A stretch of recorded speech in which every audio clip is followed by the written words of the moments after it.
I can finally fire a loser like you. You're incompetent trash and you're fired. I was helplessly forced to resign, tormented by a boss who twisted her beauty into something devilish as she laughed. My name is Michael. I work for a subcontracting company for a publishing house, struggling through another packed schedule today.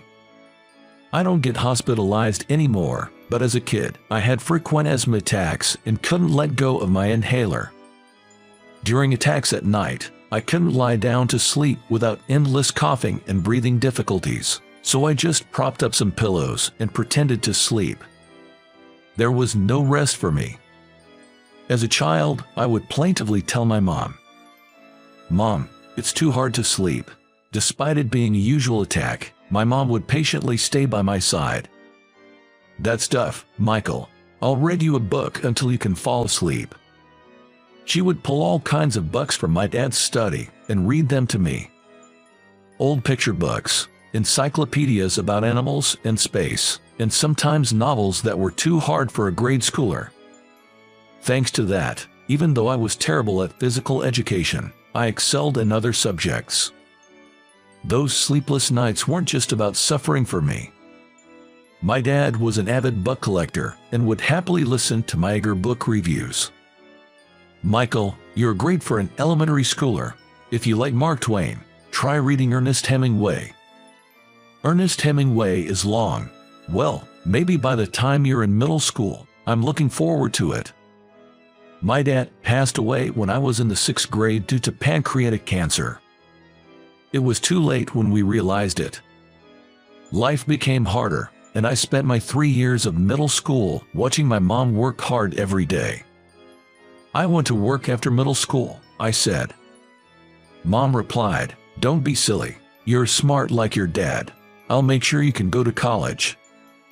But I didn't want to burden her anymore.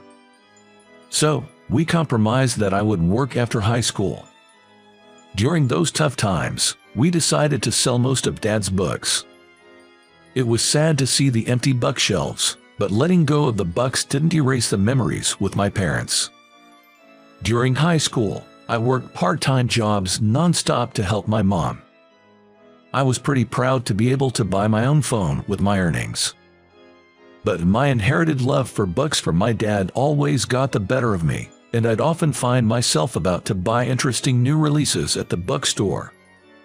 Hardcover novels are kind of expensive.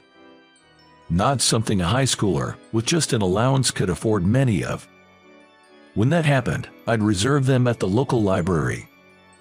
I might have to wait a bit for new releases, but hey, reading for free is awesome. One day, while making my regular library trips during breaks from work, I noticed this guy who was always there at the same time, reading the newspaper in the same spot. He dressed casually but had this unique sense of cleanliness with his crisply ironed slacks. He seemed about the age my dad would be if he were still alive. Our eyes met once when I was looking at him. He was a friendly man and struck up a conversation. "You come here often, don't you? Borrowed any new books?" "Yeah, you're always reading the newspaper. Don't you read books?" He told me it was his morning routine to read the newspaper and then a novel. Not many kids at school read print media, and my mom is so busy that we often miss each other. I was thrilled to finally have someone to share my love of reading with. He was really surprised to find out I was still in high school. "You're quite mature and quick-witted." I was impressed. "Aren't you young to be reading that book?" Turns out, he had already checked out the new mystery novel I just borrowed and was happy to discuss it with me. It was super interesting. It's by a new author, but I bet it'll win an award. Our conversations reminded me of the times with my dad, and he seemed to enjoy our book talks, treating me like a younger buddy with a shared interest. This continued until I graduated high school. Back then, I dreamed of working at a prestigious publishing house, but job hunting was tough. The big publishing houses I admired prioritized educational background for fresh graduates and exceptional experience for mid-career hires. We didn't have the savings for me to go to college. I sent out countless resumes and shared my passion, but kept getting rejected. It felt like a personal denial after a while. Frustrating and disheartening. I wanted to be an editor, supporting authors and helping bring more exciting stuff into the world, but reality was harsh. Sometimes passion alone isn't enough. Finally, I broadened my search and met Thomas, the CEO of my current company. A small subcontracting company where even the CEO gets involved in interviews. But the CEO was a humble and good person. He took pity on me after my numerous rejections and offered a trial period, with the promise of a full-time position if things went well. It wasn't exactly the dream, but having a decent salary helped ease our family's financial strain. Mom doesn't have to cram in as much work now and even put on a little weight. Thomas occasionally brings snacks to interact with the employees. Michael, how are you settling in? Our print shop is small and busy, right? No way, I love it. I've always wanted to work with bugs. A colleague repeatedly said, Michael is really doing a great job. His work is meticulous, and it's nice to have a good kid like him around. Thomas seemed pleased with the way things were going at the workplace. It was a physically and mentally demanding job, but all my colleagues were nice people, and I thought I was lucky to have such a good workplace. But back then, I had no idea what was coming. 4 years after I joined a company, Thomas brought someone he wanted everyone to meet: his own daughter, Rachel. She was a beautiful lady, dressed in a navy blouse and a lace pencil skirt, looking every bit the capable office worker. She just graduated from college. I may sound like a doting father, but she's my daughter. I'm sure she'll do great here too. But don't hold back just because she's the boss's daughter. Everyone, please be nice to her. Rachel bowed gracefully. I look forward to learning from all of you. Rachel was quick to pick up the work and delivered much faster than required by her clients, boosting her performance rapidly. My colleagues joked, she's really good at her job. At this rate, she'll outpace us soon, and true enough, she became a manager in no time. After Rachel became a manager, Thomas seemed completely reassured and stopped coming to the workplace. That's when Rachel started showing her true colors. Sometimes she'd scold her subordinates, saying, "Why are the deadlines always late? Don't tell me you're slacking off under the guise of external meetings." Other times she'd harshly criticize, "Who made this estimate? I'll redo it. If you can't handle it, don't add unnecessary work." The workplace atmosphere grew progressively worse. One by one, my colleagues who had fought alongside me for 4 years left, and before I knew it, I was the only one who knew Rachel from her early days. The team have completely changed. They were all kind-hearted and diligent people, capable of better treatment elsewhere. I went to work each day trying my best not to show the gloominess I felt inside. Once, Rachel pointed out to me, saying, "You look so gloomy, you're bringing down the mood." Since then, I've been desperately trying to stay on her good side to avoid becoming a target of her bullying. Clients started to worry, asking, "Michael, are you okay? You seem to have lost a lot of weight," and giving me puzzled looks when the number of accounts I managed suddenly decreased. The workload, which was already heavy, started to weigh down on both me and Rachel. Even as people left, the work didn't decrease. Driven to keep Rachel out of my mind, I started working with intense determination. And finally, I reached the top in sales performance. As I was dragging my exhausted body home one day, Rachel called me in. "Michael, can I have a word with you?" What could it be? Had I made a mistake at work? I had been so careful not to upset Rachel recently. I can't think of any reason for being called in. With an uneasy feeling, I went to see her, only to be told, "You know, I wouldn't mind dating you." Incredibly, I'm being confessed to by Rachel. I can't make sense of it. What? I mean, I'm willing to date you. You're always looking at me, and you talk to me more than any other employees. I thought maybe it's time I reciprocated. Her attention was because she was difficult to deal with, and my talking to her was to keep the peace, not because I liked her. Was she not aware of how much her juniors feared her? If you date me, even someone with a low educational background like you could climb up the career ladder. Aren't you lucky? I heard about your struggles in a single-parent household, and how you barely got into this company thanks to my father's kindness. On the other hand, I became a manager soon after joining an elite. Honestly, someone like me is too good for you. I couldn't believe she was saying this to someone she was considering dating. I thought she might be playing hard to get, but I can't find her even remotely cute. I firmly declined. Rachel, when did I ever say I liked you? Well, that's the impression you gave with your behavior.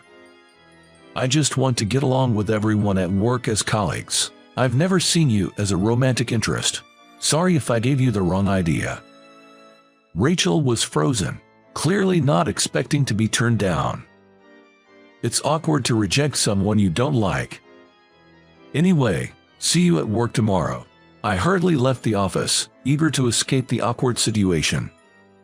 From the next day, Rachel's excessive harassment began. Once, when I returned from an outside meeting, I found my desk completely soaked in water. The fabric of my chair was even stained. It was hot outside, wasn't it? I made it cooler for you. Really, what is she, a high school girl? On another day, the estimate I had finally completed was missing from my computer, and the sample of the magazine we were supposed to deliver was found in the shredder. I suspected Rachel's doing, but there was no proof. I worked all night to finish everything and managed to deliver just in time. Rachel said, "So you've finally delivered. Incompetent people really have it tough. Be sure to thank the lenient client." She taunted me insincerely. Moreover, she kept piling on overtime work, saying, "Since you can't do your job like others, can you work a bit more? You're stealing a salary, aren't you?" Ever since the day of her confession, it was clear that I was her target for harassment. Perhaps thanks to that, her treatment of other employees, like saying "good job, I'll take it from here," seemed to improve somewhat. Thinking that my sacrifice was protecting my juniors, just as my colleagues who had left asked me to, made it more bearable.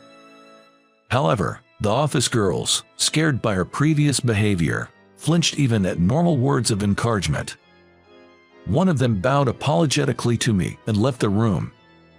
Seeing this, Rachel clicked her tongue at me. Whether underperforming or overperforming, I was always subjected to her sarcasm, and the overall sales performance was declining. Even if Rachel and I were doing well, it wouldn't sustain the company. I wondered if it was time to report her behavior to the CEO. Then, one day, an even bigger problem arose. Our printing company had two major clients.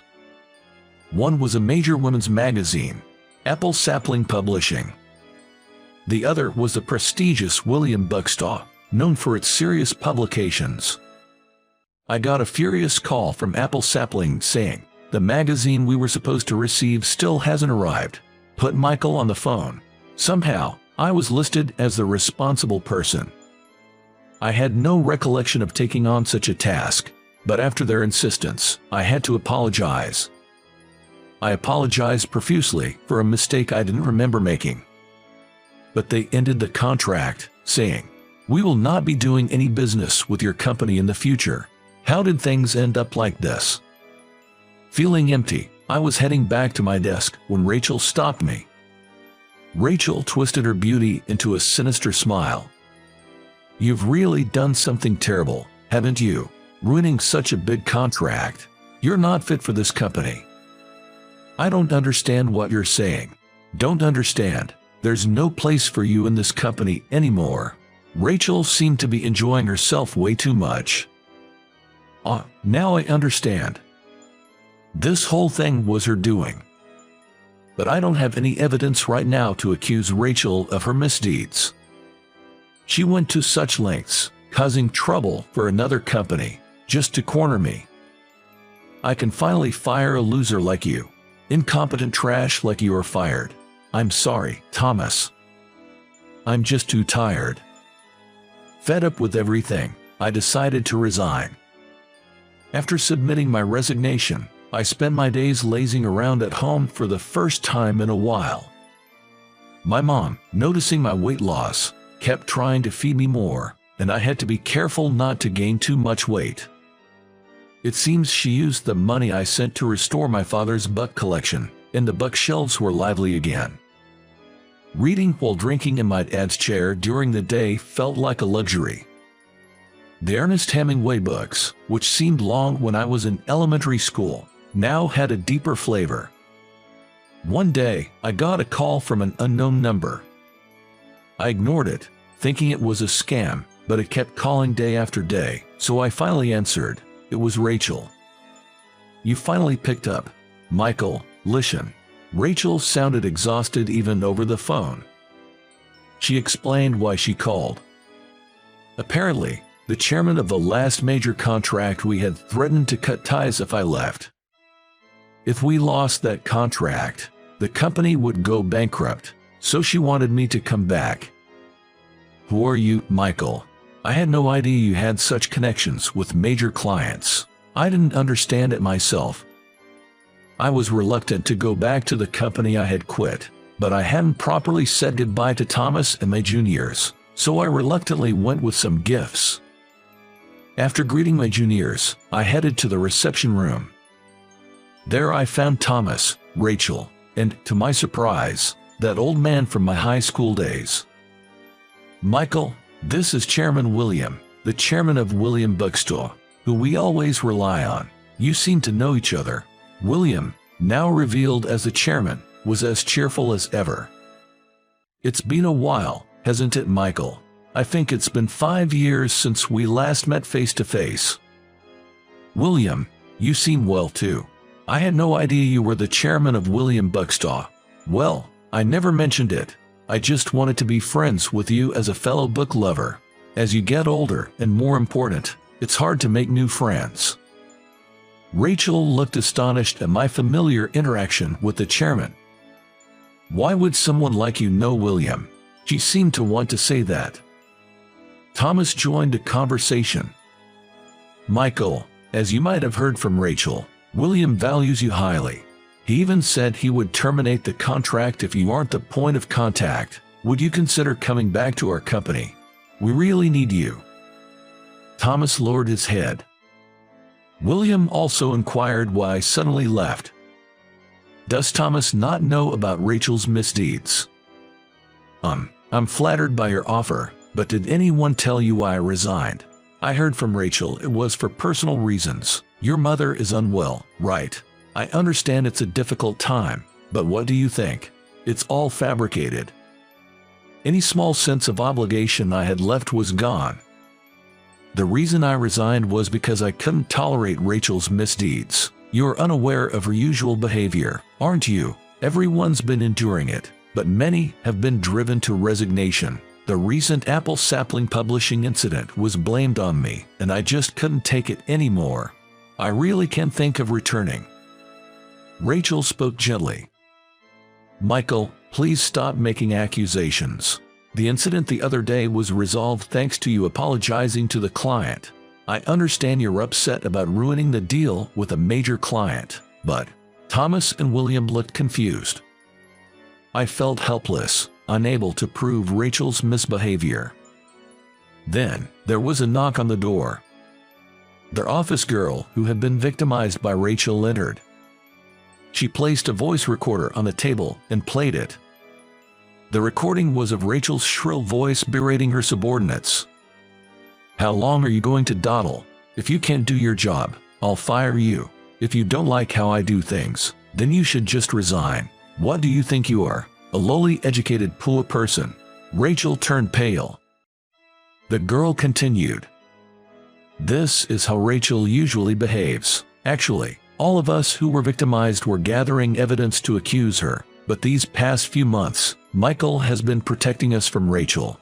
Even Michael was forced to leave in such an unfair way.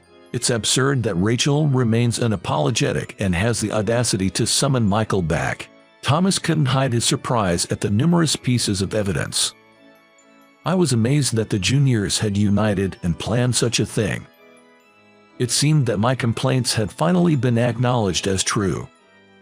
I'm glad you understand, but I have no intention of returning to the company. The CEO genuinely apologized.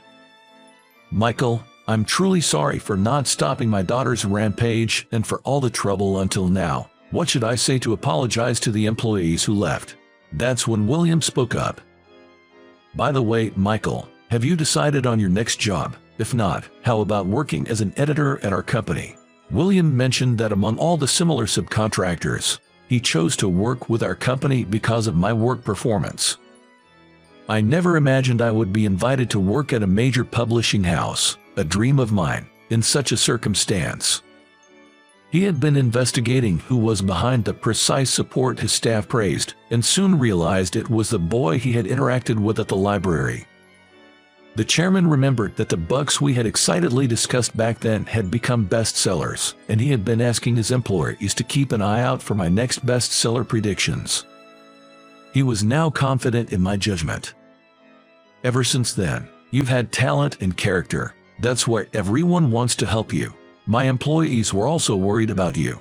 They were looking forward to when you would enter their industry, not knowing you were going through such a tough time. If you come to us, I think you'll be able to work more enjoyably than here, don't you?